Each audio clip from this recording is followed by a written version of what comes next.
You never know.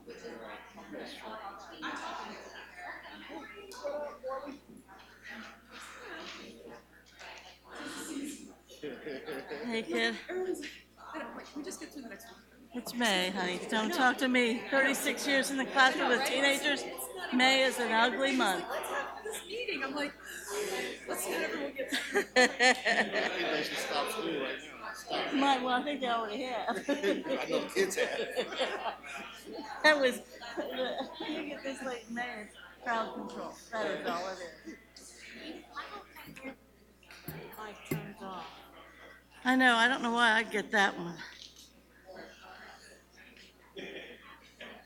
They ought to give it to a more disciplined person. Come on. I saw that working the other day. They talking about that part.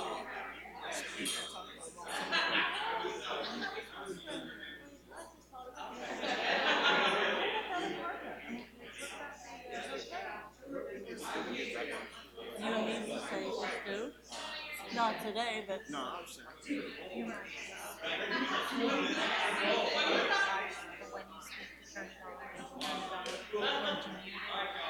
that'd be great.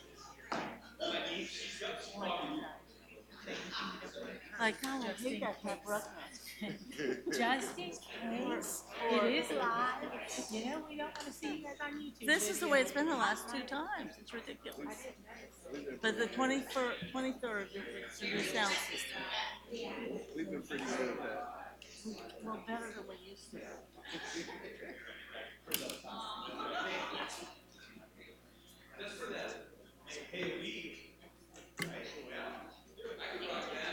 You're not so contagious, are you, kid?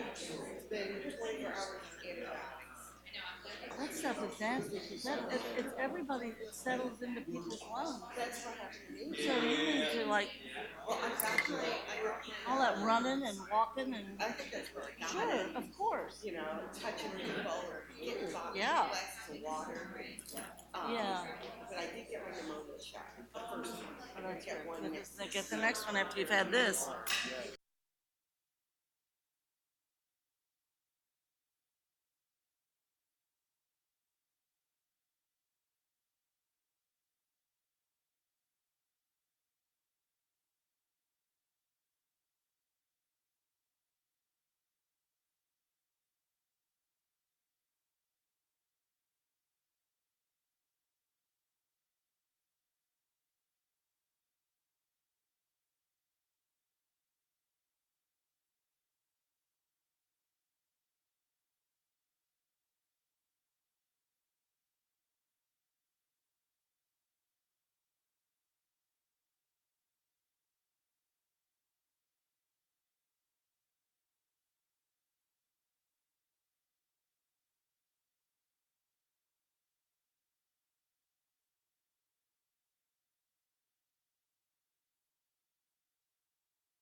I call to order the May 15, 2019 business meeting of the Cincinnati Board of Education.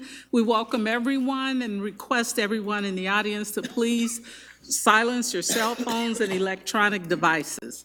Please stand for the pledge. I pledge allegiance to the flag of the United States of America and to the republic for which it stands, one nation, under God, indivisible, with liberty and justice for all. Mrs. Wagner, please call the roll. Mrs. Bates? Present. Ms. Bolton? Present.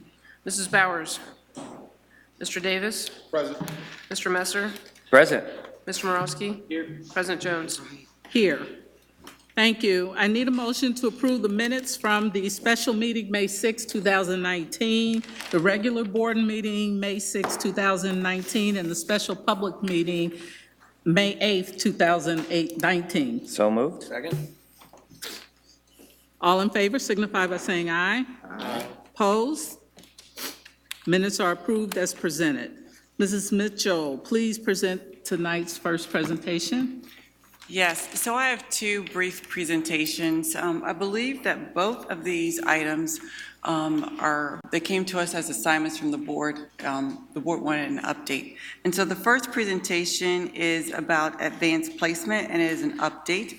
And our college manager, along with our advanced placement blended learning teacher, Craig Hoover, will be providing a presentation. Kayla Riddle-Rickles is our college manager. Thank you. Thanks. Good morning. Good morning. Yes, my name is Craig Hoover. I'm the AP Access Program Leader for the district. In that role, I serve all the high schools, title or otherwise, in helping them implement and support AP programs across the district. I'm also the AP Access Team Leader, formerly known as AP Blended, and Kayla's going to talk about why we've rebranded that and what that looks like now. And within that program, I'm a teacher as well.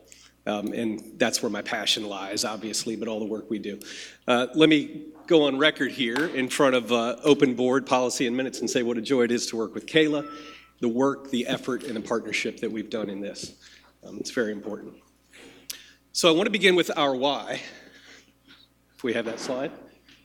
Oh, there we go. Thank you. Thank you. Our why. So first, foremost, and always, it's about the students. First, foremost, and always.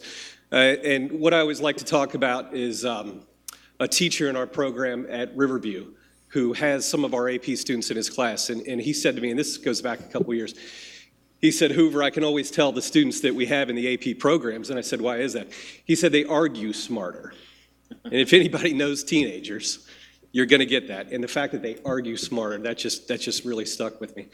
When I dropped this picture in here, I had a student that just came to mind. It's one of the young ladies in this class. She came to Woodward High School, Cincinnati Public Schools, from Mauritania. She came at Labor Day. So after school had started, there was a concern about her getting into an AP class late on. And my fears were completely unfounded. This is a young lady who could not work any harder, works harder than most any other student I've ever seen, or adult for that matter, just really works her tail off. Her mother, and just as a matter of the circumstances, where they found themselves an apartment here in Cincinnati, initially that was going to be where they would live, and then they were going to look elsewhere. And then once she realized that the opportunities that she had for these AP programs, the other things that we offer here in CPS, this became a retention, a recruitment issue for her. It became a reason for her to stay in this district. It became a reason for her to be a part of CPS. And when I think about Mauritania to Cincinnati for a matter of education, I can't think of the destination Cincinnati any better than that. And then finally, the quote that you have before you. This is AP, will be better prepared for college and for to be able to get what we want. This was just last week from one of our students, and this was after a couple days where I noticed just the absolute concern, the stress over testing, over state testing, over end-of-year projects, over me preparing her for her AP test. And I'd offered some words of encouragement, but it was the resiliency. It was that she came to this light, this aha moment that she had when she showed this resiliency. And while I would love to take away the need for some of that resiliency with all the pressure that so many of our students feel, it was just absolutely wonderful to bear witness to that resolve, that aha moment that she had when this light went on And knowing that that light, that when it went on, was just a piece of something that was going to light the path for her for the next day, for her to get through that, for her to get to college, for her to get to a career, for her to get to the life that she wanted. It makes us feel like we're, hey, maybe we're doing something right. And that felt really good. So celebrations, going back, and many of you know this, a little bit of history. In 2013, 50% of our schools had no AP classes. 36% of our schools had just one offering. This year, proud to say, and in the last couple years past, that all of our schools have at least one AP offering. Many have multiple offerings, and we're getting better, stronger, more logical, smarter about doing that. And it's not just through the AP blended program. I also, need to give due to places like Schroeder, places like Dater, places that have in-house robust programs that are Schroeder's adding AP Bio next year, and working with them, doing these things smarter, more logical, getting better at what they do. So our impact, again, in 2014-15, one course was taught across 7 schools. I like to think of it as this startup. We're working in a garage, working hard, doing these things, and making things happen. And it's wonderful to look back on that and how romantic and wonderful that was. And I think, wow, what we've learned since then. And we've got a ton to learn, and we learn every day. But here we are now, 7 courses taught across 11 schools, serving roughly 300 students. Just in what was known as AP Blended, now AP Access. I think I can also mention right now, it's to that point that we can also add, we are in an agreement in principle with the Cincinnati Women's Club, with Ellen Zimke and Sue Sho, who mentioned you, Superintendent Mitchell, that we're going to partner with them to bring some resources to bear from them, partner with us to work with young female students to work forward towards STEM development. 8th grade young girls who show an interest in STEM. Okay, I'm going to turn it over to Ms. Ritter-Rickles now. Thank you. So as you can tell, this is an exciting time for advanced placement. As we have built the program within Cincinnati Public Schools, it was critical for us to look inward and figure out what we needed to do to create an advanced placement program. And so there are 2 key changes and updates to provide you. One is that for this academic year, we've convened an AP steering committee, and I'll talk a little bit about that and the deliverables we've been able to generate together. But then also, we're in the midst of preparing for giant changes from the College Board for the Advanced Placement Program. This will provide additional supports for teachers. It will include registration for testing sooner. So every student taking an AP test in May has to register by October before the test. And so making sure we're tight with our program, we are set and ready to go in August is incredibly important. But also we want to make sure we're supporting students with that access and success component. So the AP Steering Committee was convened, supporting and bringing in stakeholders, including AP blended teachers, traditional advanced placement teachers, principals, counselors, and administrators at central office to really think about what we need to do to create an advanced placement program across the district.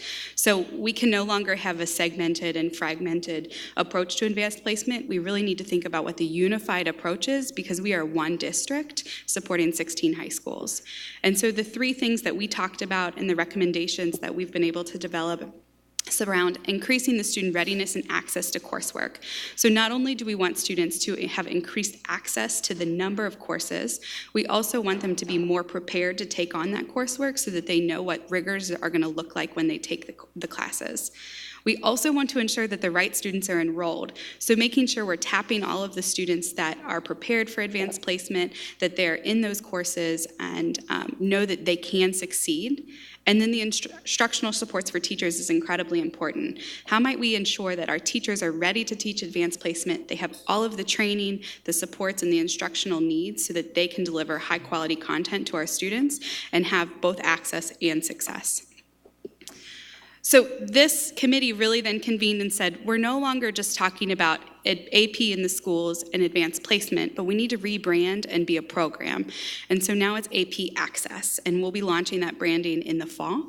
So this is really looking at creating the accessible advanced placement program across all 16 high schools throughout the district, so that we have both supported teachers and prepared students, so that way we can increase both access and success.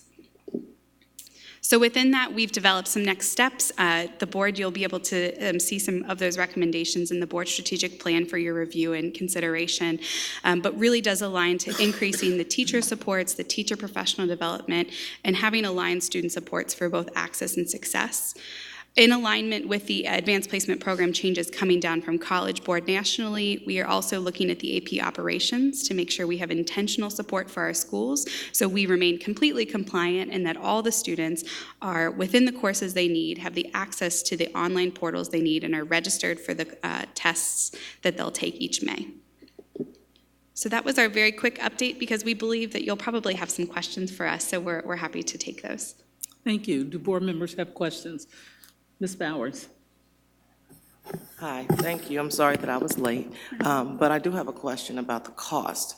There is a cost, I think, associated with AP assessment, and I know some schools request that, but then there are other schools in CPS that don't request a cost.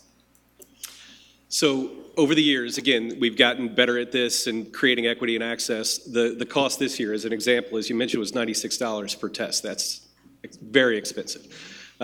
We have built into a budget in Justin Leach's budget and testing that there's a process by which our title schools, that cost is covered for those title students. That hurdle to clear that is amazing. As you can imagine, $100 to take this test is excellent. That's the work that we do across the district, with other departments. Yes. Any other questions or comments? Ms. Bolton? Thank you for your presentation. I appreciate it, and this is very important. And for some of the newer members of the board, because I think there's only two of us that kind of remember how long it took us to get AP at the other schools. And it was one of the more important equity accomplishments, I think. So appreciate at least its maturity now. Several questions real quick, and I know we're going to meet also in student achievement, maybe have a little bit more time to talk about some of the more in-depth stuff. But when you mentioned the 11 schools, that does not include certain schools, correct? For that 300 or whatever? Correct. So the schools that aren't included in that 300 would be Walnut and? That are not. Yeah. Right. So Walnut, Clark, Dater has a full in-house complement of AP. Schroeder has a full. So one of the things we'll do, and we can get to this more in depth tomorrow at Student Achievement Committee, but we want to build in-house capacity and then supplement with AP access to create that environment. We don't want to leave any gaps whatsoever. We want to develop that. I just didn't want to give the public the thought that there were only 300 students taking AP. Exactly. That was just the traveling group. Right. That's absolutely the result of the earlier the equity program. Also, on the earlier sign up, we have to kind of build that in, right? Because I know in our magazine that we get from as board members, they talked about some of these changes are unwelcome, making kids sign up and districts pay earlier. They think it's going to have a negative impact perhaps on the sign up, particularly of underserved students, particularly, because they might still be in that first period of where, oh, this is hard, I'm not doing this anymore, which is a problem. Sure. In the very first quarter of AP, people kind of say no to it, and it's sometimes we don't encourage them enough to stay in no matter what, and that's from principal on down. Okay, so you guys are addressing that, I appreciate it. How many teachers are we sending to the AP professional development conferences? So what we've adopted through AP Steering Committee, and this just comes from knowledge and getting better, is you go to one before you teach a class, and then once every 3 years. Okay. And what we've done in the budget is, in the upcoming budget, we want to supplement money we have with the AP lottery fund. So, APDs. so are all of our teachers that are teaching AP classes going to be going to the conferences? The national conferences for AP? So there's the national conference, and then there's the AP Summer Institute. Right. The Summer Institute is that training institute that is so incredibly valuable. So yes, our policy going forward is to ensure that once before they teach the class, and then once every 3 years. I think that's very important. I can tell you as an experienced teacher, even every 3 years that I go, I'm amazed at what I learned. I'm with you. After a bunch of years, I agree. The other thing I wanted to just make sure, how are we using distance learning to supplement the blended learning piece? Meaning sharing the teachers and staff and subjects? Without getting into the nitty-gritty, Right. every single way possible. Okay, good. Because no single building is unique, or excuse me, they're all unique. You know, nothing's the same. So I look at each building and say, what can I make work here? How can I best serve students here? What do we, you know, what resources are available, people and otherwise?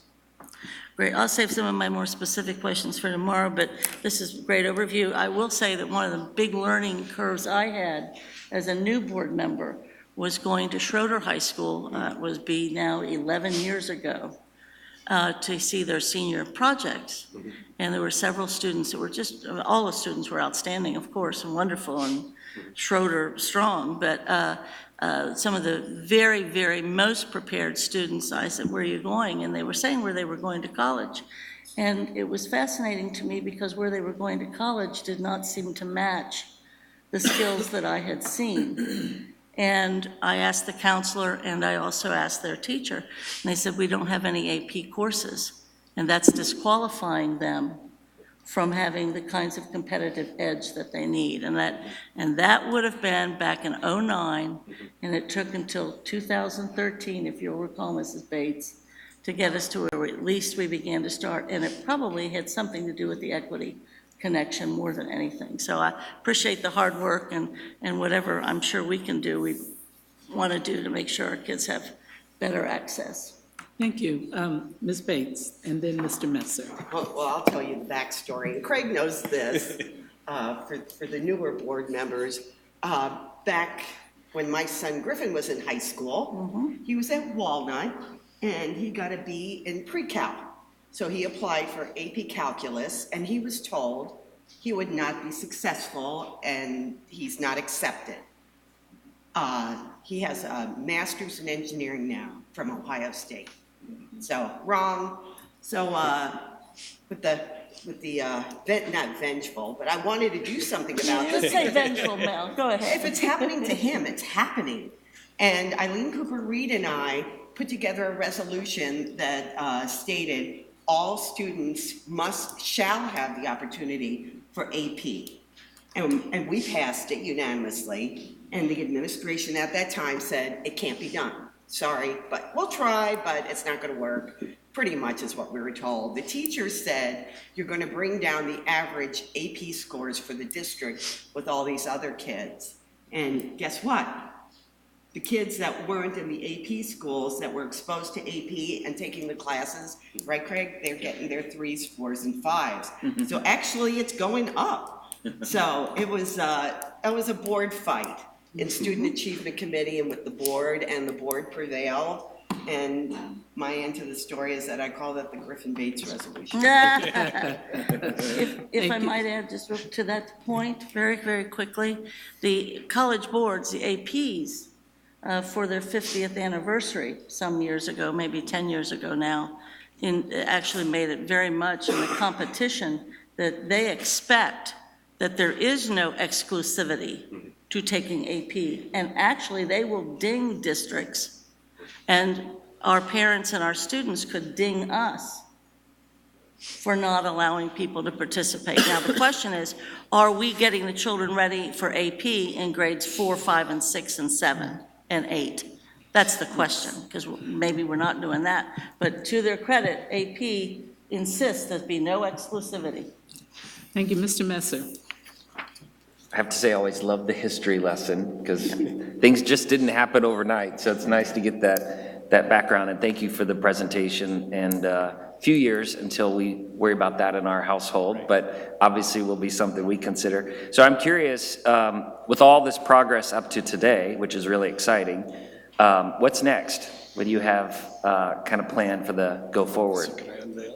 So, just quickly, there's 3 things just off the top of my head. The first one, AP Psychology in every building. AP Psychology is a high interest, high success rate course. The students love it because they say, wow, why am I doing what I'm doing? I'm crazy, you're crazy, we're all crazy, right? And what I say is raise your hand if you went to college. Now keep your hand up if you sat in an auditorium with 300 people taking an intro to psych class. everybody's got their hand up. Why we should have AP psychology in every building for every student who is sniffing college. Absolutely. The second item is, to Eve's point, Ms. Bolton's point, the preparation for students. We want to get these students as early and often and expose them to the kind of academic rigor. And we're working on the branding of that and what to call it. We want to make sure that it's accessible. That's the second piece. And then the third one is one that is being done in other parts of the country, Southern California, New Mexico, Nevada, Arizona. AP Spanish for our ELL students. And they don't officially sit for the class, but they take the test. And they blow it out of the water because it's their native language. And we've got all these incredibly strong, hardworking Hispanic immigrants coming to our district. And they're sitting in classes that they could also be receiving AP credit for. I also, in closing, want to thank you for a great, wonderful, great presentation. It's always good to hear these results, and the history lesson is very helpful to put it in context. I think where I kind of paid closer attention to this is when we had our vows and salves ceremony. And Board Member Bolton mentioned the term competitive edge, or somebody did, and I'm hearing the recognition and acknowledgement that these young people get for the work. And of course, they talk about their, they announce their GPAs and all of this, and it just astounds me. And it is because they're taking heavy loads of AP courses. And the one thing that I noticed, that trend, is that I'm seeing greater diversity in those scores. And so that's always good. And I do think that that's a direct result of all the hard work and laying the foundation and the equity work. So again, I look forward to this trend continuing. And I need to say also, if you remember from that vows and salves recognition, the number of AP teachers that they mentioned. And that's the effort that these AP teachers are doing across the district to support these students. Absolutely. They come to us brilliant. What we need to do is support them, Yes. and then they become that. Gotcha. Thank you so much for your presentation. We look forward to seeing you again soon. Thank you. Superintendent? Yeah, so if I could just acknowledge the My Tomorrow team. When we started the My Tomorrow initiative at the board's direction regarding equity is when we actually started the implementation of advanced placement courses that were blended, when we noticed that there were schools across the district who didn't have any. So just a shout out and acknowledgement to the My Tomorrow team for recognizing the board's resolution around equity. All right, on to our next presentation. A couple months ago, I believe we had a presentation regarding athletics, and the board gave an assignment to the administration to also be able to highlight the work that's being done as it relates to the arts. And so I'd like to introduce Dr. Izzy Rudnick, who is very passionate about the arts, and you'll see that in his presentation. Thank you. Good morning, board members. Good morning. It is a great pleasure to be here, and it is a great pleasure to tell you about the amazing artistic accomplishments in Cincinnati Public Schools. We have our 3 E's too in the arts. Our 3 E's are student engagement in the arts, student equity in the arts, and student excellence in the arts. And everything we've done this year has addressed those 3 E's. Over the last 2.5 years, with your support, with your financial support, we now have visual art supplies for students in every single elementary classroom. And that was not always the case in CPS. We have instruments, we have guitars, we have strings, we have Orff instruments, xylophones, metallophones, glockenspiels in every elementary music classroom. And the students are performing on those every day in every classroom. We've been able to expand our band and string programs at Dater High School, at Leap Academy, at Pleasant Hill Academy, at Schroeder High School. Do you know that Schroeder High School has a full band and strings program now. Great. Is that not amazing? We were able, with the help of our fine arts instructional coach, Miss Suzanne Nall, please stand, Miss Nall, and be recognized. It was her idea to create a CPS Arts magazine called Spark. You have a copy of it in front of you. This documents in details the artistic outreach in every school and making sure that equity is behind everything that we do. And we are so proud of this arts magazine because it finally is doing justice in documenting and showing you visually what is going on in our artistic classrooms. This year, we got very serious about expanding gifted services in the arts. Some of you noticed that we went with a new gifted arts provider. We had gone with CATS many, many years, and we decided to go with Alive Arts this year. They were able to offer the same and even more services at less of a cost to us, and they made a commitment to actually going to our classrooms and working with our teachers to get 65% increase in assessed and identified gifted students this year. That's an accomplishment. Great. Students from 30 schools, we got assessed. And on May 20th, on Monday, if you can pop by the Mayerson side of this building, you will see our music portion of Gifted Arts Day.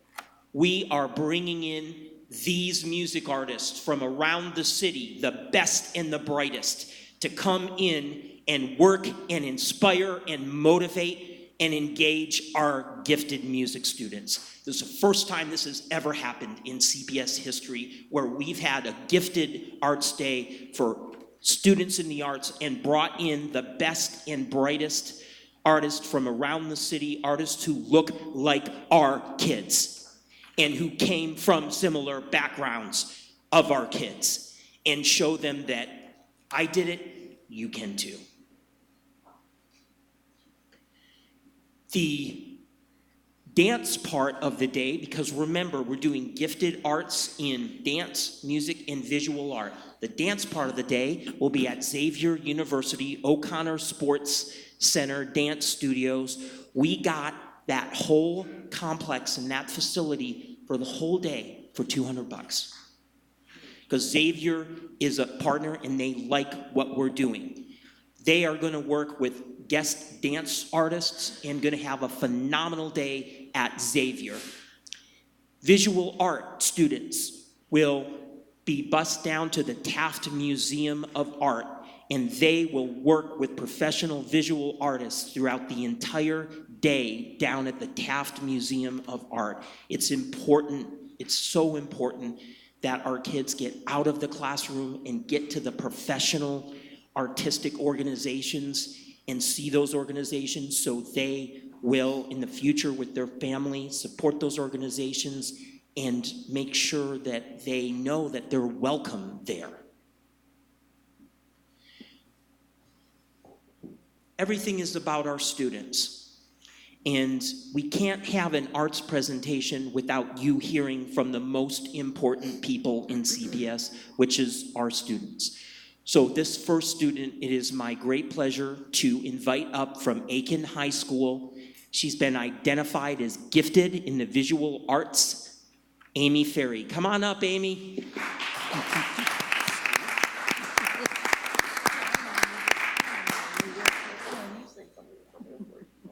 Thank you.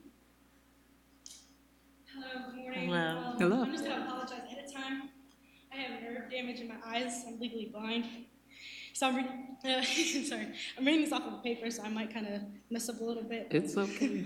All right, so I say, Hi, my name is Amy Ferry. I am 11th grader at Aiken High School.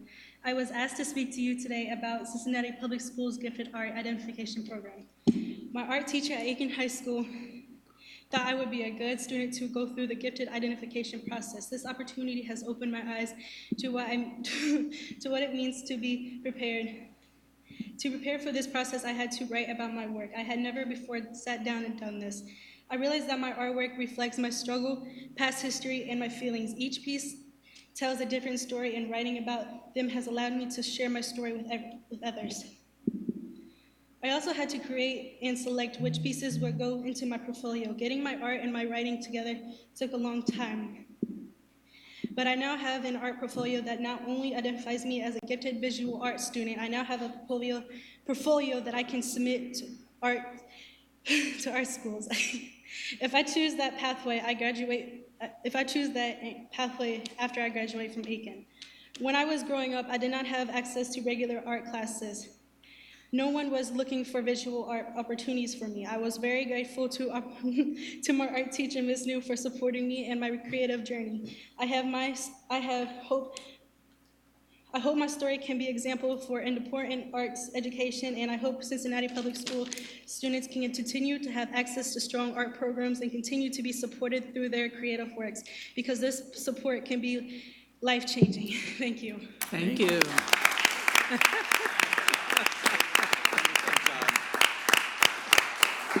And that's just a slight sample of Amy Ferry's artwork.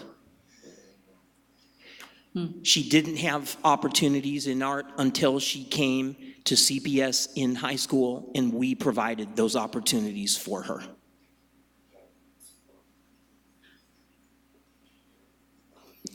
One of the things we're most proud of, and I have to acknowledge Board Member Bowers because she was seated right in front of me. We've worked for the past 2.5 years to bring back something incredibly important, which is Withrow Sounds. I am thrilled to stand here before the board today and tell you that every student at Withrow High School now has the same opportunities in musical theater, in backstage theater, in technical theater that the kids at Walnut do and the kids at SCPA, because we now have the return of Withrow Sounds again. And their most recent performance was on the 9th, 10th, and 11th. Alumni back from 30, 40 years ago came back. They worked with the kids. They donated money to the program. We have a totally updated and renovated auditorium with a dynamite sound system, and it is fantastic.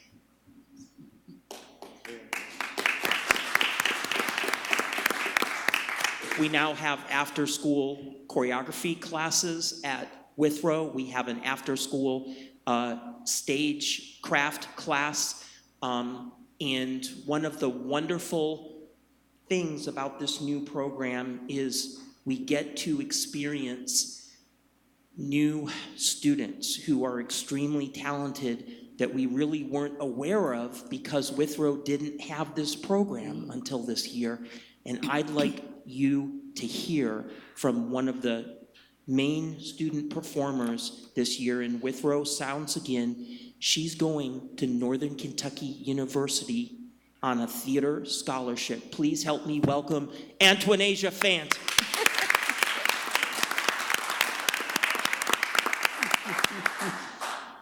Hello. Hello. My name is Antoinasia Fant. I'm 17 years old and a senior at Withrow and soon to be alumni.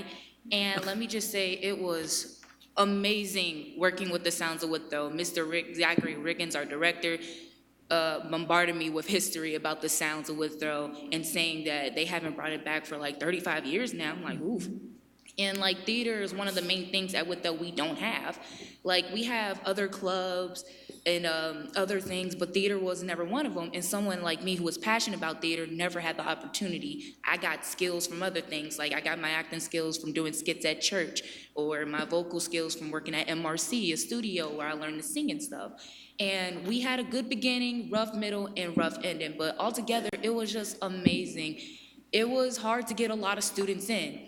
And when we got to the point where we all were struggling, I got told by a bunch of the students that they wouldn't be here if it wasn't for me. Like, they stayed because of how I made it seem so interesting and so amazing with it. And I'm like, oh my gosh, I feel so touched and loved.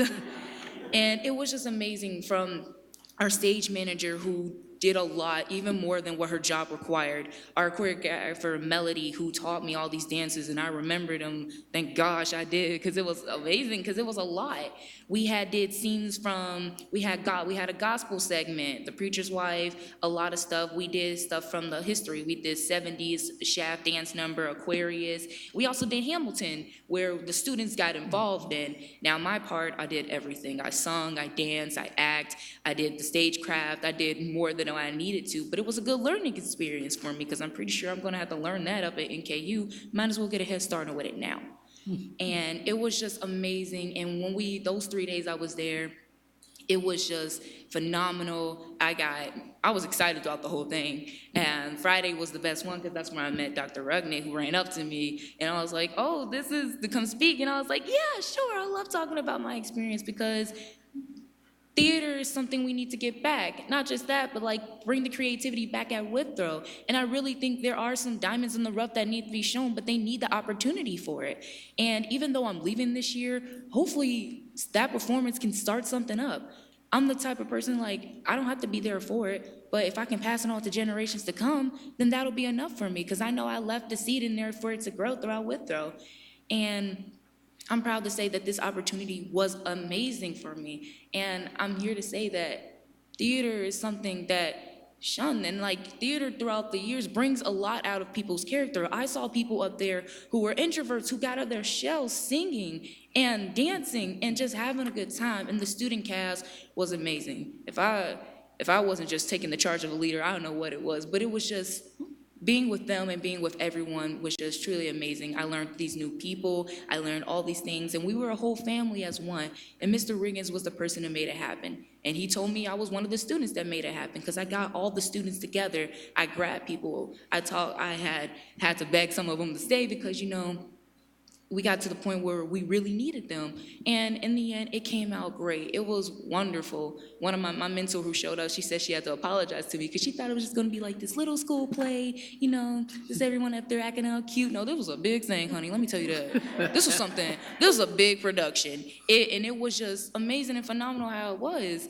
And I'm just glad I had got this opportunity, and I would be glad to take those skills with me as I go to college, because I really want to major in theater. It's something I love to do. I got all these talents, and theater is the one I can do. I can do it. I can dance, I can sing, I can act, plus I get to dress up in amazing costumes. Let me just tell you that. So that's a bonus for me. But I'm just here to tell you that this experience was amazing for me, and I'm glad to say that I was happy to get this opportunity. Thank you. Thank you.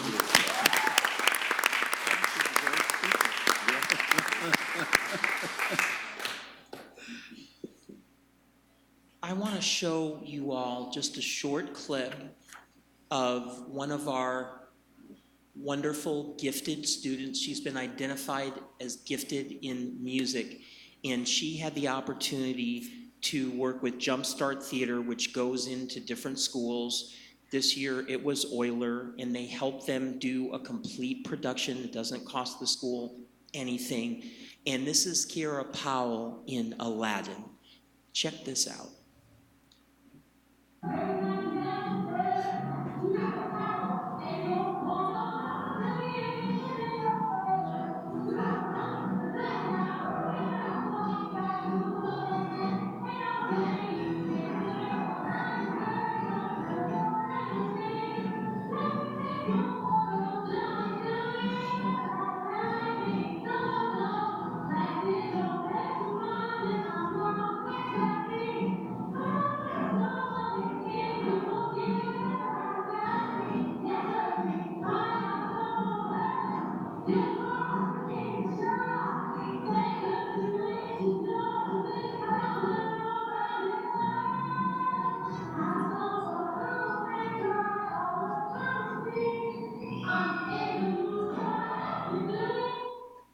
So it's my pleasure now to allow you to meet this wonderful young artist, Kiara Powell.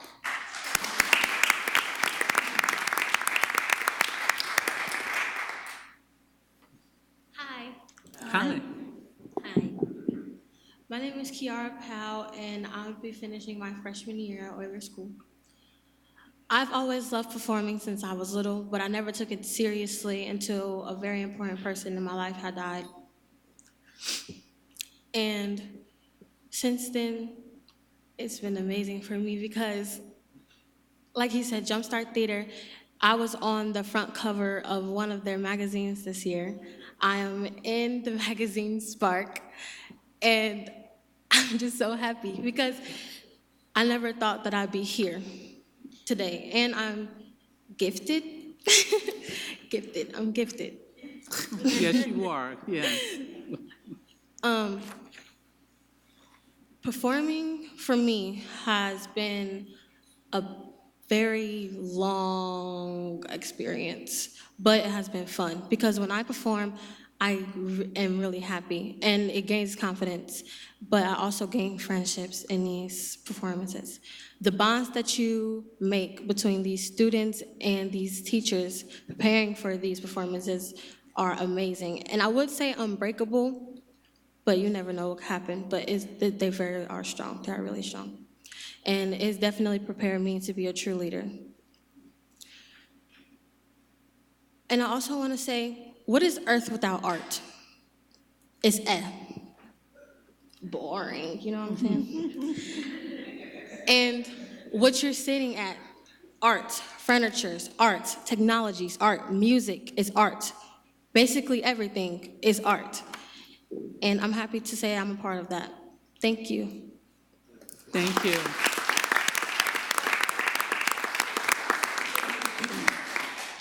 So many of you know because you've attended our community collage events in the past.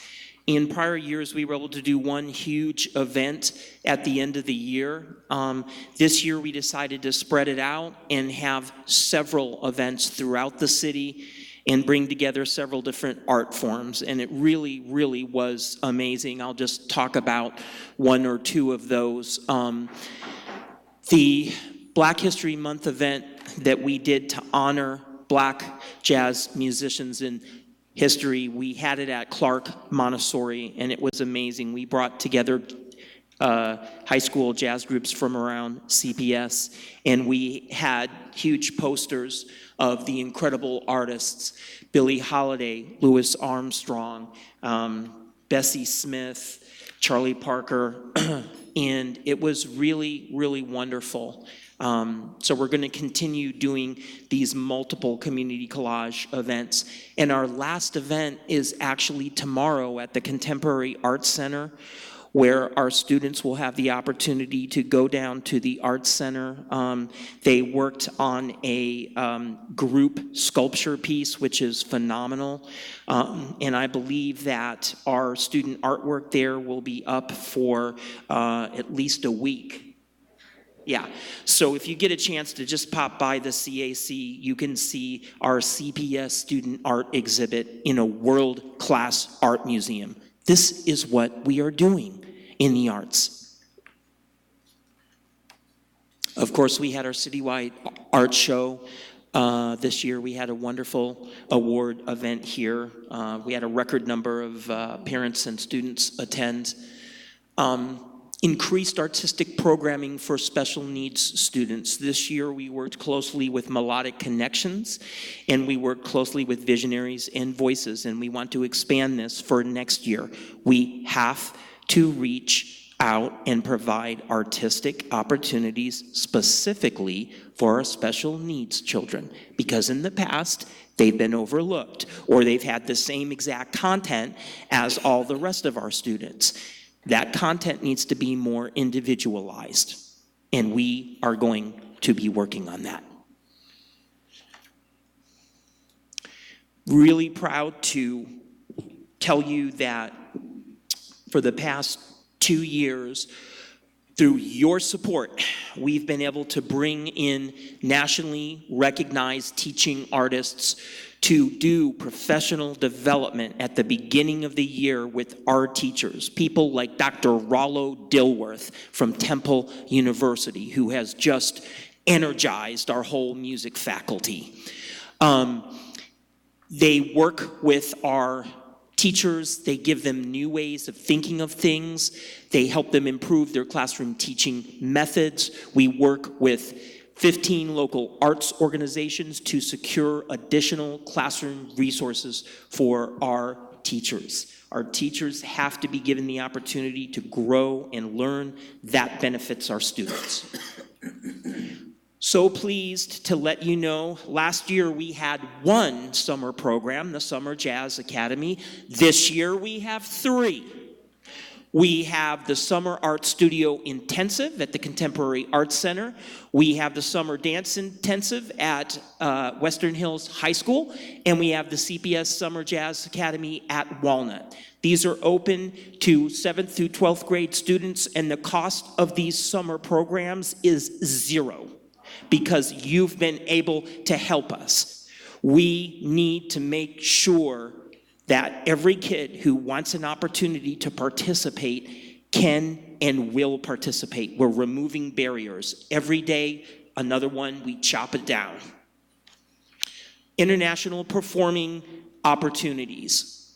I will make sure, because I know we're running short of time, I will make sure that we send you this PowerPoint or give you a link to it so you can see these 2 student videos.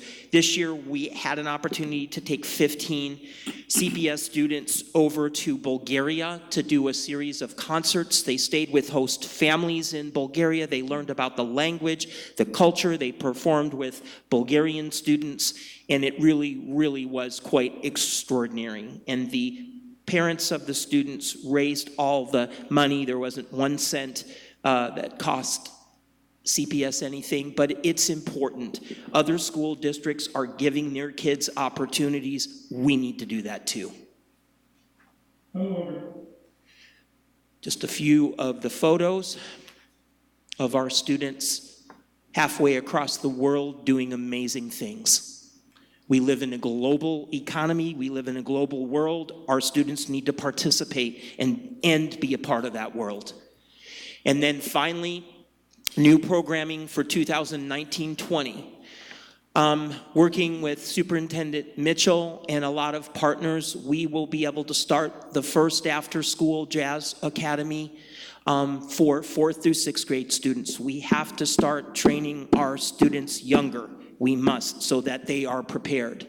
And this will be free of charge and open to student musicians throughout the district. District initiatives, that's what we are working on. Not 1 or 2 special opportunities for 1 or 2 schools. District initiatives that everybody can participate in. We will have an after-school visual arts studio next year. On October 5th, so excited about this, on October 5th, 2019, we are doing the first ever Cincinnati Public Schools International Jazz Festival. It will be down at the Aronoff Center for the Arts. Every CPS high school will participate, and there will be artists coming in from all over the world. How is this being paid for, you ask? It's being paid for through a foundation that is associated with the Cincinnati Bengals, who called us up and said, it's time that we do a student music festival, and we support a student music festival. So that's where the money's coming from. We're not paying for it, but we're gonna showcase the amazing talent and the work that we're doing in this great American art form of jazz. New school arts programming, again, this is with your help, your directive. You told me to identify the most underserved after-school needs in the arts. We've identified those. We're working with activities beyond the classroom to put that into place. That will start in the fall. The 11 most underserved schools will get after-school arts programming.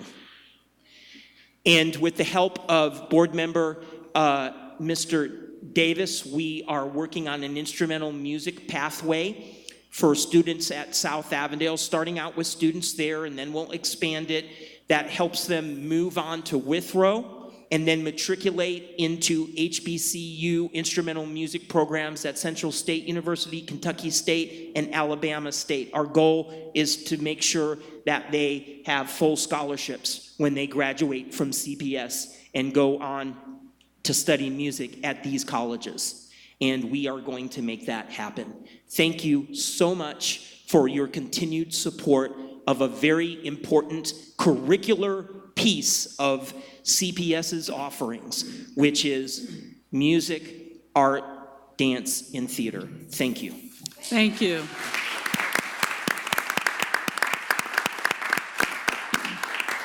Board members, questions and comments? Mr. Davis, followed by Mr. Messer. We'll just go down the line here. Okay, Mr. Davis. I'll be real quick. Wow.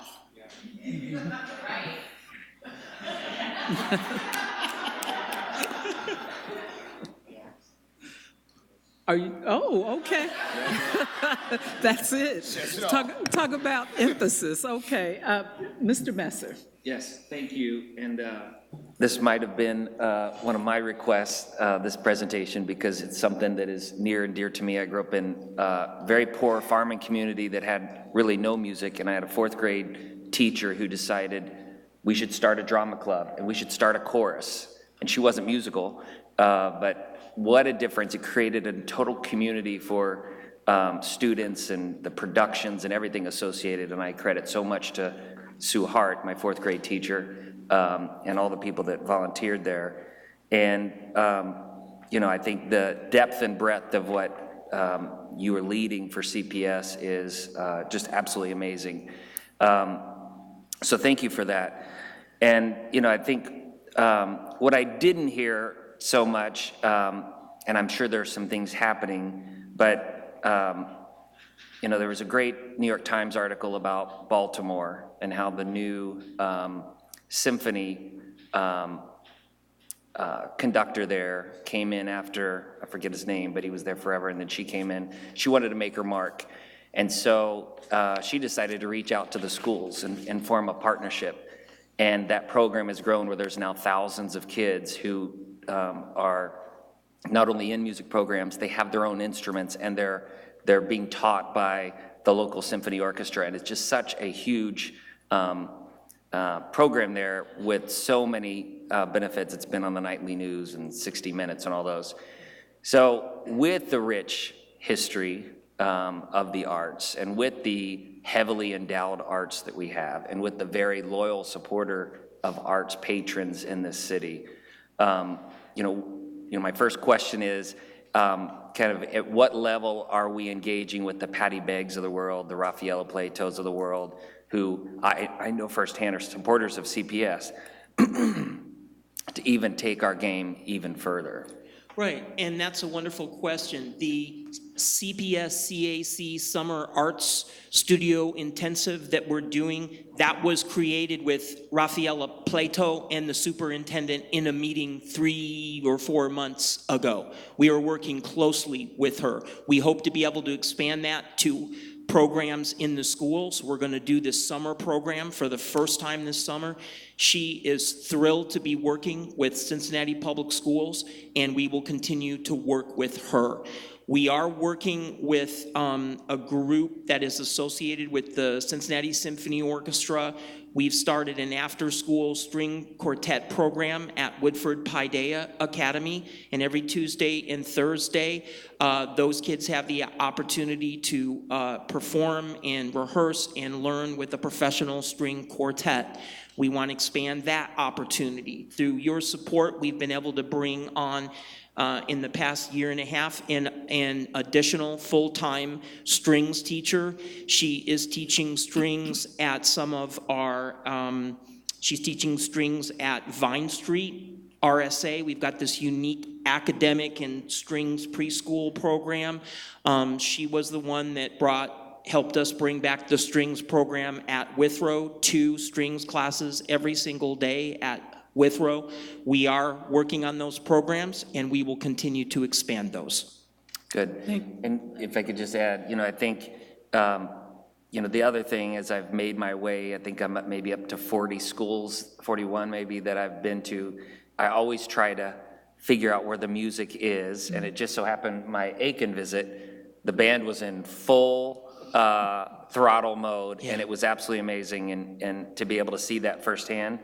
But I understand that you know, there are cost challenges that to be able to allow a student to have their instrument to be able to take home is pretty expensive. And I know that can be cost constraint. What I would say is, I think whether it's uniforms, when our students go to be in a parade, I want them to look like any other school. Absolutely. I want them to have the same opportunity to take their instruments home. And I do believe we have a community that if we said, here is our dream, we need uniforms at these schools. We have this many students that don't have their own instrument. I could pretty much guarantee that we would have patrons in the city who would make that happen. And so, we've talked about having a development person to kind of help CPS as a whole. And I think this would be an incredible place that we could start because there's very few. Ms. Bates and I were at the SCPA dinner, and a woman approached me and said, I'd like to contribute. How could I contribute to the arts at CPS? And that SCPA dinner was, I think, a good sign of how rich and deep the supportive arts are in our city, specifically for our students. And, I think there's a way to take that to the next level. But thank you for all your efforts. Thank you. Ms. Bowers. Hi, Dr. Rudnick. Hello. First, you and I met at SCPA when you were the artistic director. I hated to see you leave, but now I'm so glad that you're in the position to expand. This is extraordinary. I am a pendulum. I love the arts as much as I love sports because my daughter went to SCPA, and I am so happy, Ozzy, about the pipeline pathway to HBCU as an HBCU graduate of 2 schools, and my daughter's at Alabama State. So I can't wait to see the connection between CPS and Alabama State. Congratulations, this is great. Thank you. Mr. Morosky. I'll just add on to that. I remember those conversations in SAC, and it's amazing how, honestly, it seems really quickly that it was actualized, the pathway to the HBCUs, so kudos on that. As a musician, you know how much I love all of this and how impressed I am by it. The one thing I just want to call out, since Pam took half of my kudos, I really, really am excited about the continued partnership with Betsy and Melodic Connections for the students with disabilities. I taught writing for 10 years, and I used jazz to teach writing to students with learning disabilities during that time. And I used to do at-home tutoring for the state of Ohio many, many years ago, and always used music with kids that had severe autism. And the more we can even do with that, and whatever that looks like, and I know what it looks like us allocating dollars for it, but I just would want you to know that that's something I'm interested in expanding on. At Gamble's graduation last year, their chorus got up and performed, and their chorus covers virtually every base of every kind of student and learner. And this might sound melodramatic, but I've not seen anything really more beautiful from a young person's choir than watching Gamble's choir perform. So the more of that we can do as well, I think is great, because I don't need to tell anybody in this room, especially you, the impact that has on those students' ability to do better in every single class is almost unmatched by any other course or curricular activity. So kudos to you, and let's keep it going. Thank you so much. Ms. Bolton. Thank you very much. Referencing Ms. Bauer's position about SCPA, we like to say we let no crisis go unused. And a crisis at one school created this district-wide. It's remarkable. It also is remarkable to have an artist that is a graduate of SCPA as our superintendent.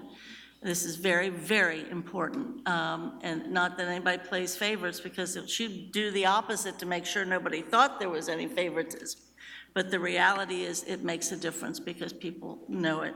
A history lesson, Cincinnati Public Schools wrote the first K-12 music curriculum like 100 years ago, and New York City followed. That's how famous we have been for music in this town, and that's why there's all these patrons, whether it's the May Festival or the Queen City of the West or what have you in the cultural aspects. As a person that spent as much time after school in the arts at Wyoming as I did in the classroom for social studies. At Wyoming, the demand for art was great, but the budget wouldn't allow it. So there was no speech and drama class, there was no theater course, everything was done after school. And in a community like that, you can do that. It'd be great, and that's why I'm happy about many of the after-school activities that we do, because it does serve it. Questions, the district initiatives, how will children get to these district initiative sites, transportation-wise, and who will pay their registration in the name of equity? Right. Every single one of the programs that I outlined, the registration cost to the students into the district is zero. And then transportation? Transportation, we are working on Okay.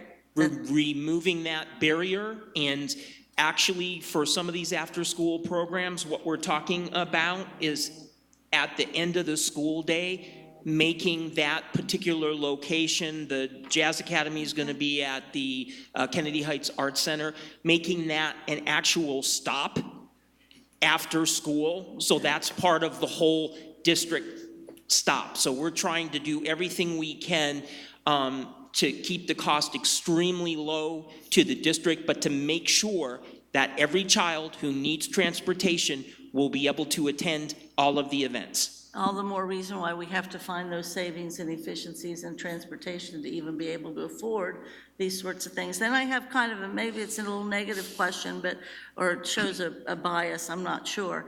I know that we fought long and hard to get the equal amount of instructional time at our high schools, because we didn't have that. That dates all the way back. And then we got it. And part of the reason was that we wanted elective opportunities. And unfortunately or fortunately, depending upon where we are, we have to kind of balance the elective piece with the need that many students need additional remediation or additional service. So it's an unintended consequence now, I'm sure, that now we may not have the elective opportunities that we had planned because we're doing something else with some of those hours. So I think the individualization instead of wholesale kind of approach to it would be useful. I'm very interested finally in, because I mean, as Mr. Morosky mentioned, we talk a lot about all of this at SAC, but I'm very interested in knowing if we had any high schools that requested additional art staffing, because it's not about money only, it's about staffing at high schools and scheduling. If we had any additional high school requests for art staffing, and we don't need to answer now, but, and be it denied, because I would assume, knowing a few high schools, that their interest in expanding their arts was just as important as some of the other issues that they have because of what it does. And finally, about the Aiken Band, when Aiken was just starting again in the new building, the first ID of that building and that school, again, rightfully so, because the people that wrote that history, that curriculum, were Aikens, just so you know, and that's why they were famous. But the reality was that little band. And the arts, as much as any classroom piece, actually depends upon the individual teacher. And if you don't have a teacher that is showing the passion beyond contract hours, or beyond what is normally minimally expected, you're not going to have an arts program. This is about, as you said in the beginning, it's about passion. So, just a final comment, and actually I'm directing it to the three young ladies who came down.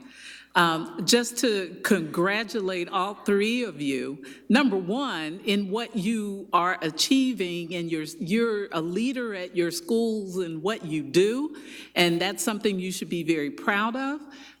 Maybe you'll think about coming back to the district after you achieve your education and do some other things, but it would be nice to have you back. But in addition to your art, I mean, just your expression of yourselves, standing here at this podium, which is not always easy to do, and sort of that naturalness that you all had. I'm very impressed, and you know, you didn't have any props. A couple of you didn't have the props. Some of us have to have props, you know.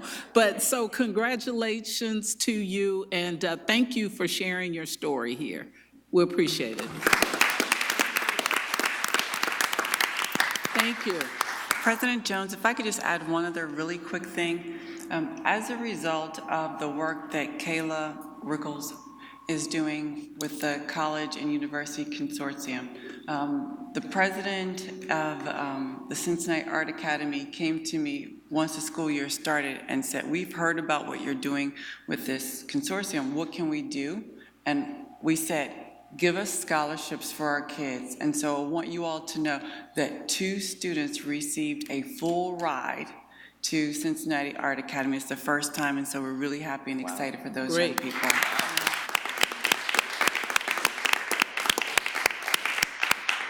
Great, thank you for sharing that. Okay, so we're gonna move on with the agenda with kudos. Anybody have any kudos? Ms. Bowers, followed by Mr. Morosky. I have 2 kudos. One, shout out to the Withrow Sounds performance that Dr. Rutnick has already talked about. It was an excellent performance. I actually felt like I was at SCPA. This is how great this was. Like, they're on that level, moving toward that level. Is it Antoinasia lit up the stage. She is not a diamond in the rough. She is a diamond. And I really liked your Hamilton performance, the best. That was very good.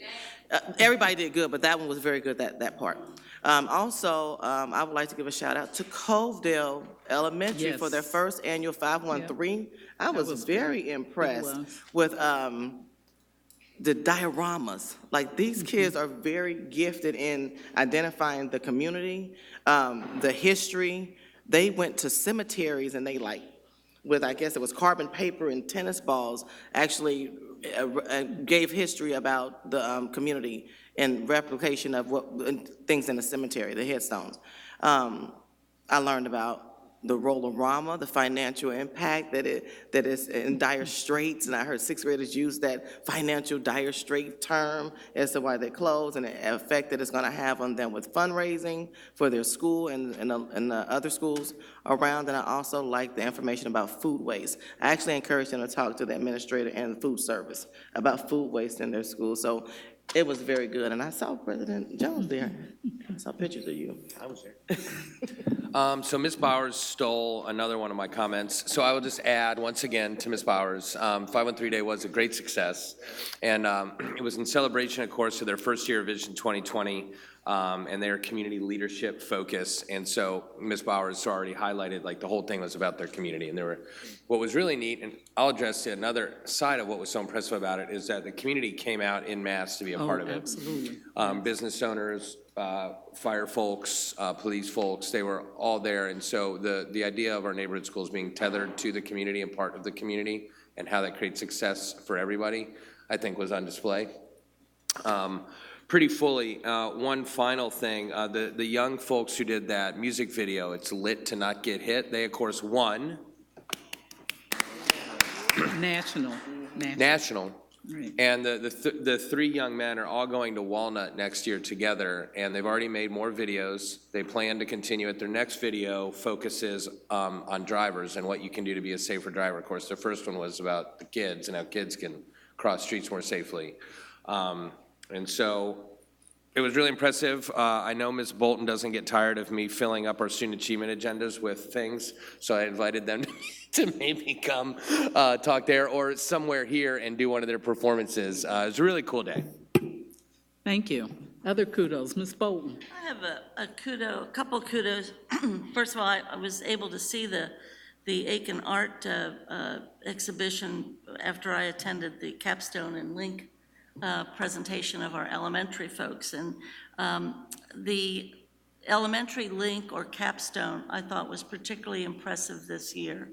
And I know there's some dialogue about reshaping it so that it may seem more inclusive or what have you. I don't know what the professionals are talking and saying and thinking about, but I will tell you That kind of thing, I would like it to be more inclusive, but I also like the fact that these particular children are able to shine and feel as though they can be on a particular path, because it's competitive and it's very important. And I was just so impressed with the Chase team particularly. I've found that absolutely great, and it was stronger than it's been before, I think. And I'm not sure, so kudos to the staff that works through that and does all that. And it's mostly, I guess, social studies. The other thing, yesterday I attended the Kiwanings for both, I guess, Cheviot and Westwood. And these are people that really don't, very many of them live in the district, and they're very supportive of what we do. And I was told yesterday by any number of these people that Cheviot School has saved Cheviot. I got goosebumps as a native West Sider, and everybody, you know, we talk about the lowering the bridge so that Jennifer and Melanie could go and talk to the people of Cheviot. They love that school. They love that principal. They love those kids. Housing is increasing, the property values are increasing because they have a village school that has the benefit of a district-wide resource. And and then we've got to get that happening in Silverton particularly, the same sort of feeling. So it was great. These are people that are very conservative people, and they have embraced that school and those kids, and they know what it's done to the community. And that's also why we have to keep emphasizing the neighborhood schools. Yes, absolutely. I just wanted to, I have a question with I wanted to go to the Links Capstone's presentation. Is that a competition? Well, the professionals can explain it better, but it is, you kind of work you work together, maybe. Okay. Yeah, okay. Okay, I have a neighbor who is a teacher, and her kids her one daughter graduated from Walnut and is doing extremely well at Hampton, getting ready to study abroad, who presented in the capstones when she was in school. But her younger daughter saw me yesterday just hanging out in the neighborhood and wanted to come to my house to present her project. So I am going to do that. I'm going to invite her over this weekend so she can show me her project. So I missed it, but I will get to see at least one, yes. And as you reshape it, please keep whatever's been the great strength about it. Right. That's great. Thank you. Any other kudos? Okay, Mrs. Bates, please present the retirements. Yes, we have several retirements today to announce. From our certificated personnel, John W. Dean, one of our teachers. From our civil service personnel, Robert M. Jennings, Shelley A. King, Eric V. Reeder.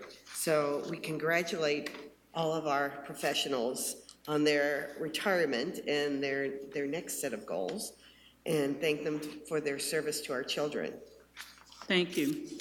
We are now at the item on our agenda for hearing of the public. Each speaker has 3 minutes to speak, and Mrs. Wagner will be our timekeeper.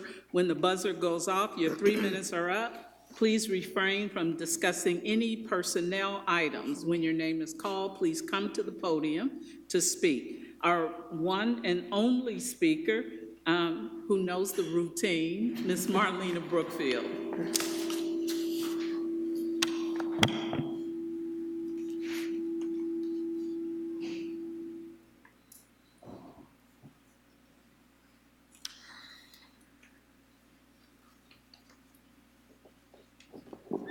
Good morning. I wore my tall shoes so I wouldn't have a repeat of last time.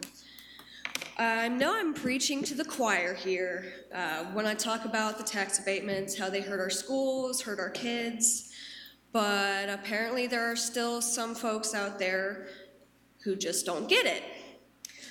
So I'm spitballing ideas on how we can make the point hit home, and this morning you get to be my test audience. So no one likes to pay taxes. It's not my favorite thing to do, But as an analogy, say I sustain a serious injury in my home. I am paying for a system to have a fire and EMS department that has the proper equipment and training just in case something like that happens. There's no guarantee that I'll ever have a situation where I fall down the stairs and break both my legs. But just in case, I'm paying taxes to have this service available. In CPS, we're not only about getting kids in classrooms, because we know that's not the only part of learning. We offer the necessary supports for students and their families just in case a father who struggles to read needs to be able to help his child with homework. Just in case there are students dealing with hunger whose only guaranteed meals are the ones they get at school. Just in case there are children coming into school after witnessing gun violence in their neighborhoods who need a licensed mental health practitioner to help them through the trauma. These just in cases, for us, they are real, they are acute, and they need to be addressed properly before we can even talk about having the kids in classrooms learning.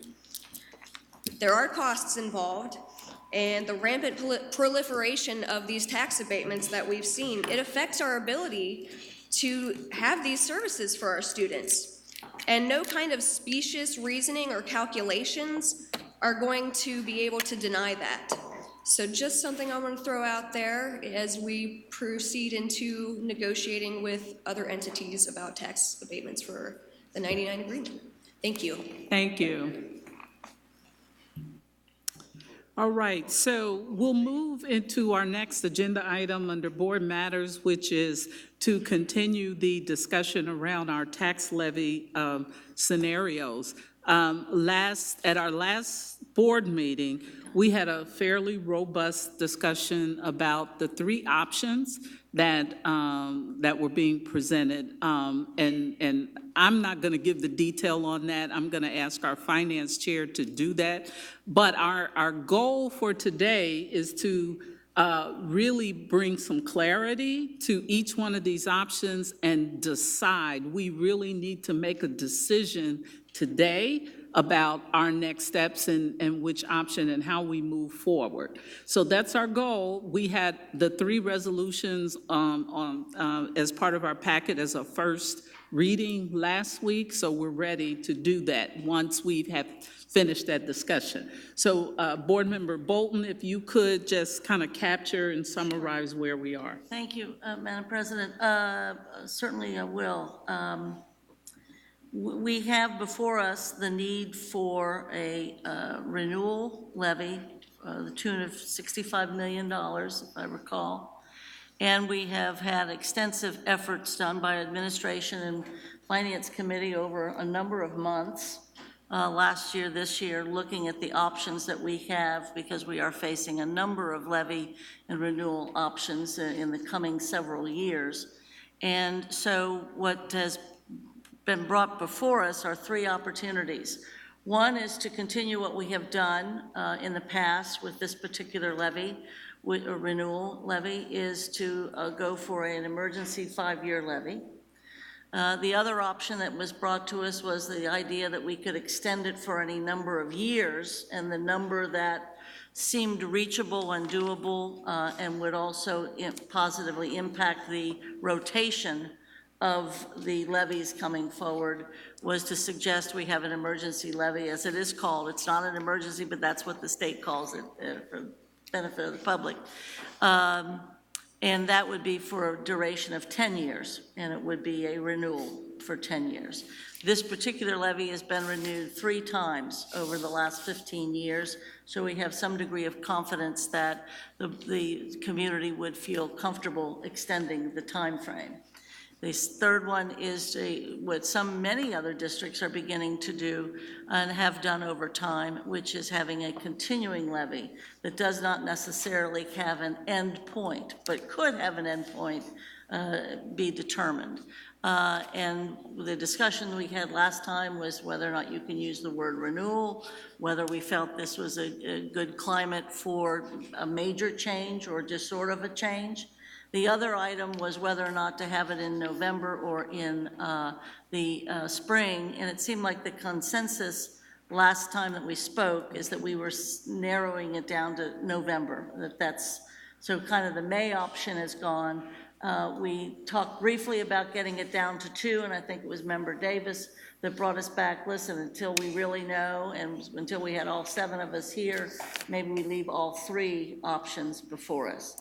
So that's what the discussion is, to decide which of the 3 options works for us, and then procedurally, how shall we do that? Can we reach sort of consensus publicly and only introduce 1 resolution if we think that's where people are? Or would this be, are we legally or by discussion required to vote on all 3? Okay, so I'm also going to ask Mr. Hoying if he could come to the podium, and while he's coming to the podium, I think in your packets there are 2 sets of resolutions, one from last week, and then the ones that were recently submitted to us were with revisions and corrections. So the ones that we will be presenting tonight are those that came in our packet from Mr. Hoying on May 6th. Those are the ones with the revisions. So as he approaches the podium, if folks have questions or comments for clarification, this is the time to ask those questions.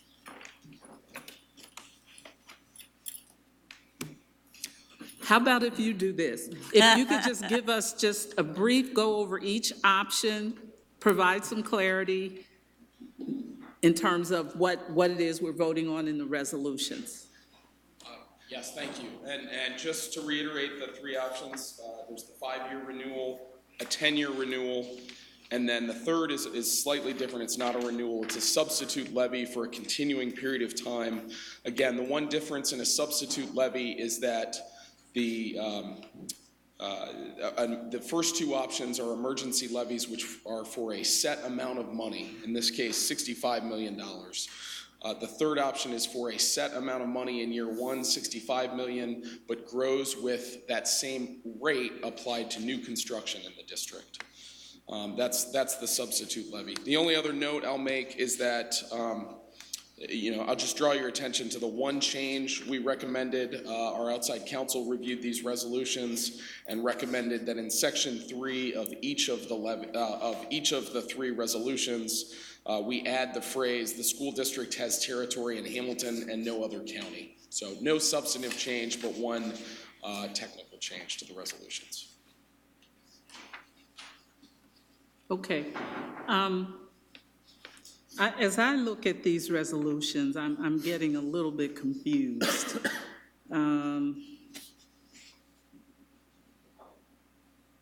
Because they all say the same thing in the heading. Am I not, maybe board members can help me with that? So what was in my attachment was this packet. So I'm just trying to figure out which ones are which. They all say resolution declaring it necessary to levy a tax in excess of the 10 mil limitation. So it's, I don't know if they maintained my note at the top. Option 1, 5-year renewal. Okay, option 1, option 2, option 3. Yep. These are the revisions, and all the revisions in red are the same. Okay, gotcha. Okay.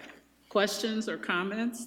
Ms. Bolton? I have a question, and probably will have a comment later as this goes on, but when you said that it's a set amount of money for the first year, but it grows with new construction. Correct. Is the new construction specifically our new construction, or is it the entire community's new construction? It's the value, it's the same rate that was used to generate the funds from the previous year applied to the value of the new construction in the entire geographic region of the Cincinnati School District.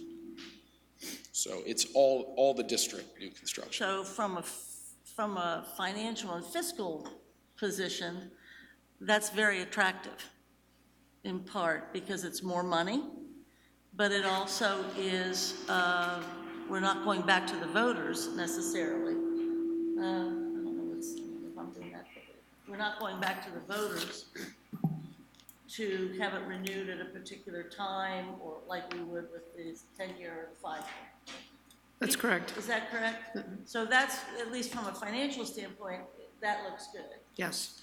And that's why our treasurer is very much interested in that and should be. And all of us on finance have always been interested in it too, because it does grow and we need that. Because unlike the city, we don't have an income tax that grows necessarily, or some school districts like Wyoming has an income tax that grows. We are living and dying on the property tax. Here's my problem with the whole construction piece. I have great reservations about the continuing one, the substitute one, because I think the construction piece makes us live through the whole tax abatement issue again and again, either directly or indirectly or in the minds of the voters, because you're talking about expansion and construction. I think that's confusing. I think it's confusing too to tell people that they may or may not have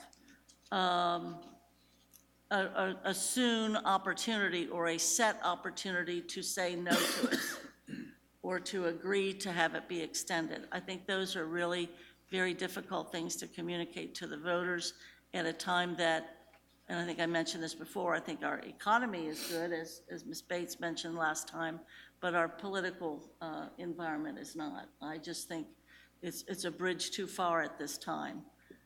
So I'm much more supportive of the other two, and I don't think we should have to live 5-year to 5-year, even though we have a 5-year forecast that we're bound to. But I think the 10-year, after you've had the people endorse this 3 times already, is a way to do it, at least from my way of thinking. Mr. Messer? Yeah, I think I concur that I think, some change is good, a whole lot of change may not be so good, given the dynamics of what we don't know about this first of its kind election in our district this fall. And so I think the inclusion of an extension to 10 years, and that we can say the things like, it's not going to raise your taxes, et cetera, I think is a very important part when we have a question mark to be able to say that. But I also believe beyond that, then the idea of the continuous is definitely worth our consideration, as I think especially during a presidential year and other high turnout years in what has turned out to be a very different city in 2019 than we were 10 years ago or more. So I would say that my leaning would be towards expanding it to the 10 years, but leaving it at that for this time. Any other questions or comments? Yes, Ms. Bates. I know that this is all really confusing to the voters. I mean, if our board president's confused, just imagine what it's going to be out there. And I agree with the treasurer that the continuing levy is very attractive, but it's not apparent in the language that it's a renewal. And that's a real concern. And in May, one of our local districts had a substitute levy, one of the Southwest Ohio districts, and it went down. So I forget which one it was. It wasn't Loveland. Maybe it was Loveland. Anyway, it was one of the Madeira. Wow. So I'm now more inclined to go with the 10-year levy, because the voters have proven that 3 times over that this is a levy that is in their favor, and to at least extend that levy for some additional years, I think would be very helpful to the district, so we're not always in a levy mode, although it's going to be that way for the next few years anyway. And I think that I'm leaning toward that as well, except I think we really have a task in informing the public even how the 10-year levy Oh, yeah. renewal works, because we have one next year and one probably right after that. Am I correct, Treasurer Wagner?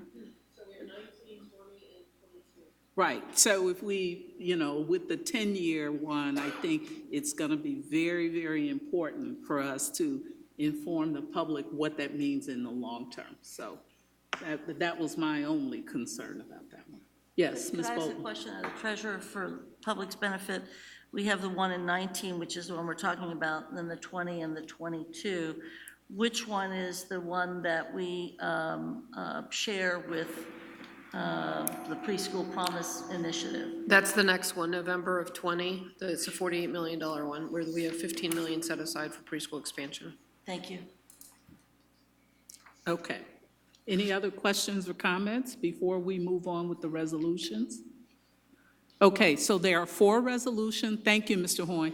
There are 4 resolutions. Could Yes. I'm sorry, ma'am. Could we ask procedurally, are we bound because these have been introduced in the first reading to vote on all 3, or can we just move to vote on one, or I don't know? That's where I was going. I Okay, wasn't good. going to ask the Okay, good. question, but. I don't know. But as I was understanding it, the reason we included all of them is so we could take action, either yay or nay, on each one. I agree with Ms. Bolton, if we legally only have to do one, based on our consensus about it.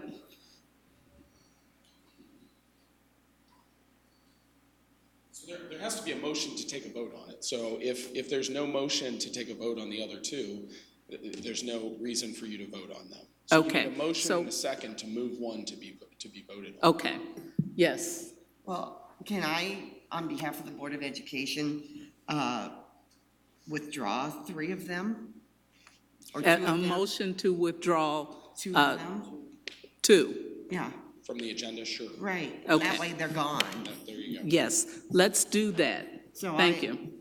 I move that resolution option 1, 5-year renewal, and resolution option 3, substitute levy, those resolutions be withdrawn from the agenda.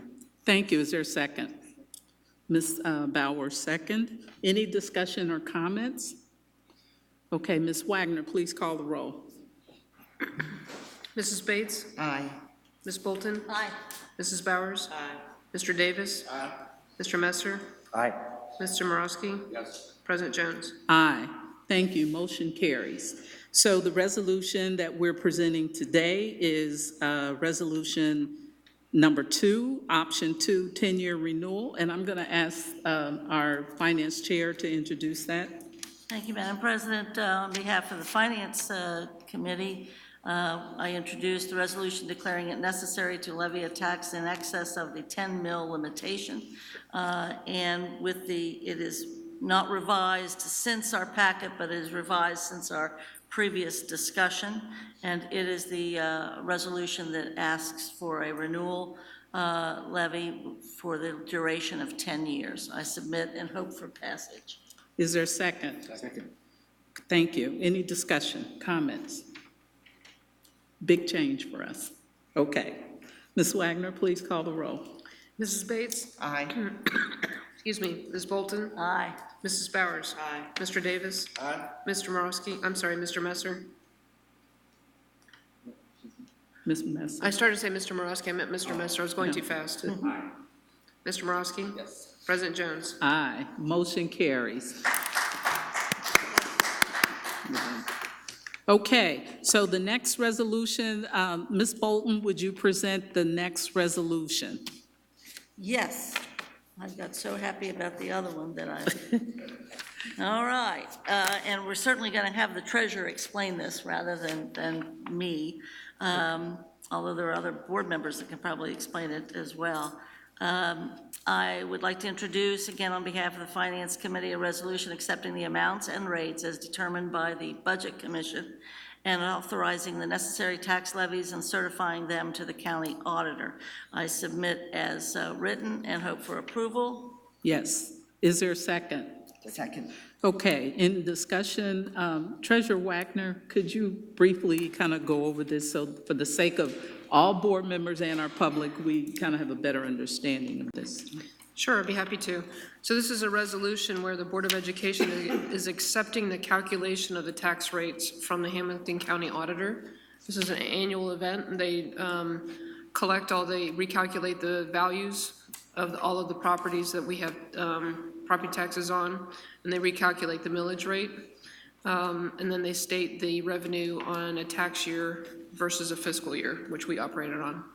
And so it's just an annual event. They're a little bit behind schedule this year, and it's due to the Hamilton County Auditor by May 20th. Thank you. Any other questions or comments? Ms. Wagner, please call the roll. Mrs. Bates? Aye. Ms. Bolton? Aye. Mrs. Bowers? Aye. Mr. Davis? Aye. Mr. Messer? Aye. Mr. Morosky? President Jones? Aye. Motion carries. Thank you so much. I just want to thank the board and congratulate the board for a really healthy and robust discussion about these tax levy options. I think we not only made a critical decision for our district, but I think the process that we used to inform the public was good. And I think we're in a good place now with that. Thank you. Okay, Superintendent Mitchell, do you have a report? I do. I have a very short report with some pictures of our students, but before I begin that portion of my report, it would be remiss of me not to mention that the connection to the Cincinnati Art Academy came through Vice President Board Member Messer. He actually made the connection, and so really appreciative of that. Board Member Messer has been instrumental in bringing partners to the table who actually provide some of the needs that we have for our kids. So I just wanted to make sure I mentioned that. Thank you. Very exciting to know that Hyde Park School, we have some students who are advancing to an international competition. I think the picture is coming up in just a moment. A group of Hyde Park students, they earned first place in the Ohio History Day competition. And just to kind of give you a preview of some of the topics that they talked about, one of their topics that they talked about was called Beyond the Borders of Nationality. And so very robust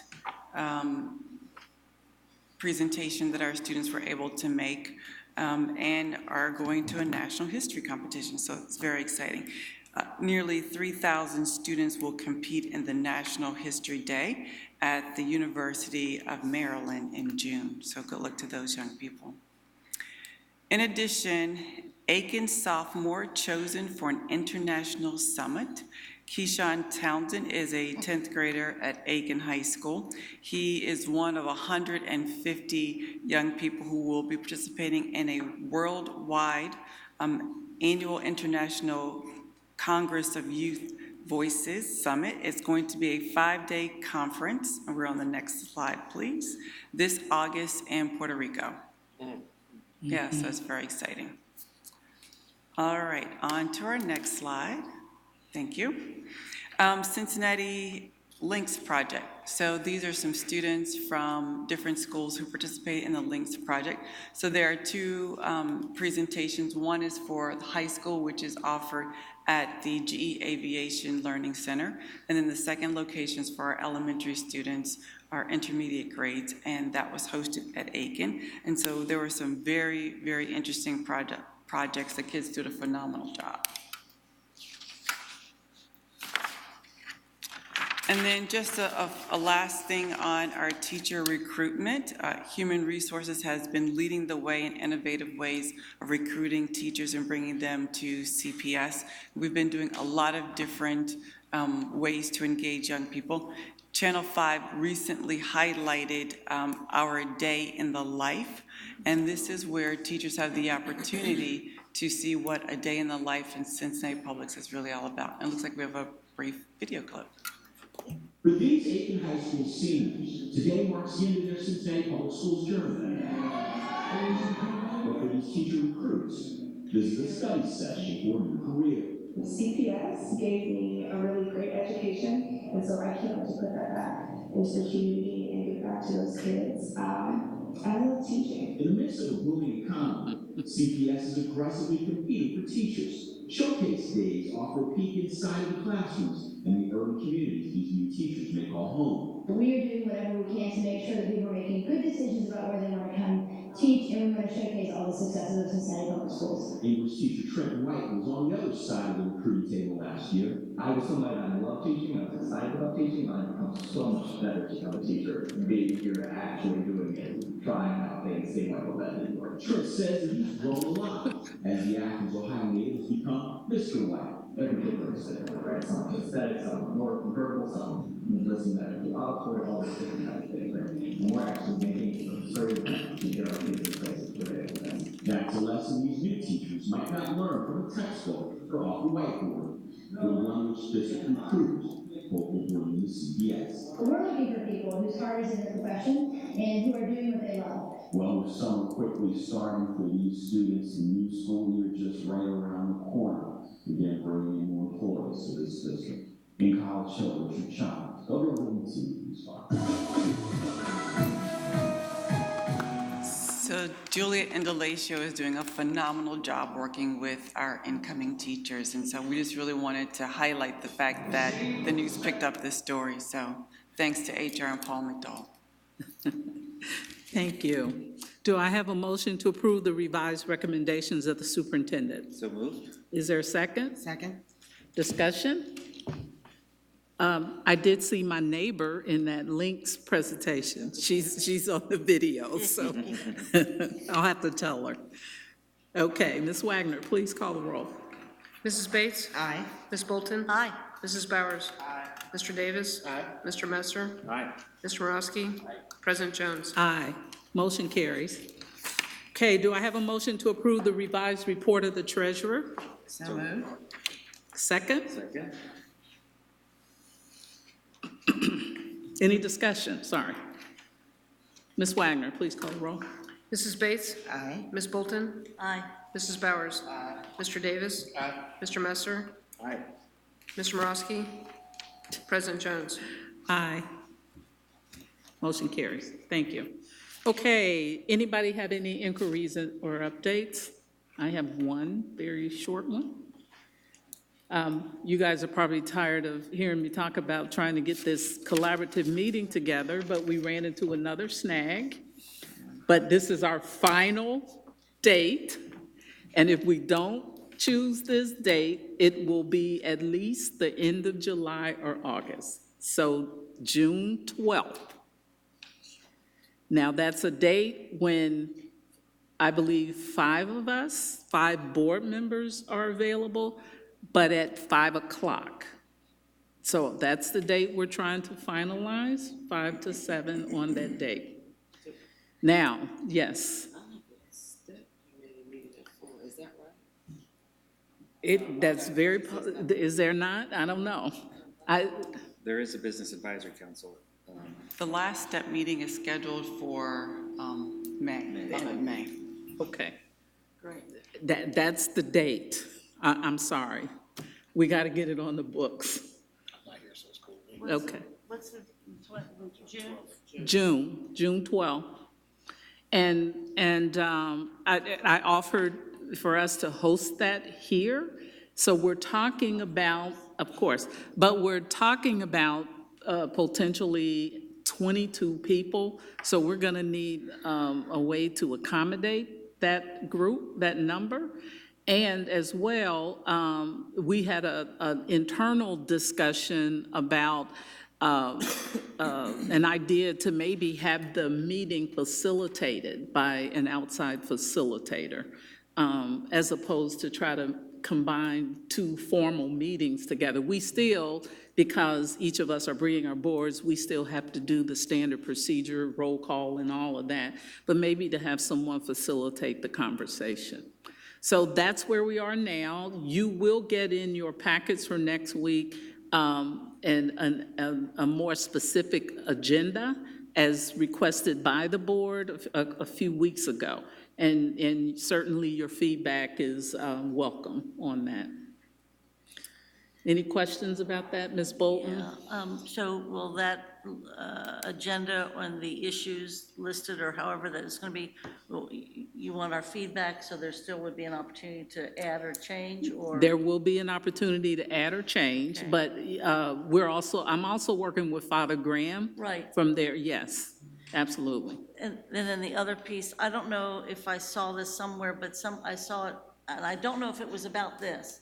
I see this as a joint board meetings of the two boards, and I saw somewhere, maybe it was in the Google Calendar, a reference about that it's a task force.